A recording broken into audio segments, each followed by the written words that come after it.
you shouldn't really worry if you see a swarm, should you? I've read that they're apparently most docile when they're swarming. Is that true? Yes. Basically, when a bee is swarming, it eats as much honey as possible because it doesn't know when it's going to eat again.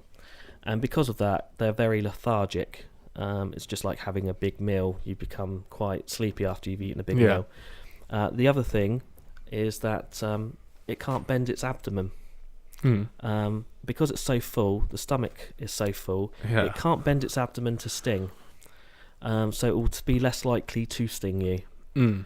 Obviously, you're going to get bees that will not be as full as others and will potentially sting if you go up too close to the swarm.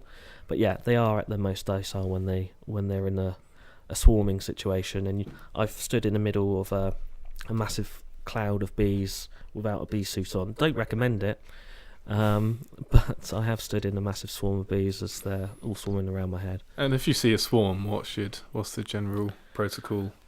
Just leave it. Let it. Don't try and bat them away or anything like that. Just let them settle on something. The chances are they're going to find a tree and they're just resting there. They're not going to set up permanent residence unless they've already taken up residence in a box or in a shed or in your chimney or in a hole in the wall. Just leave them there. Let them settle and call your local bee association.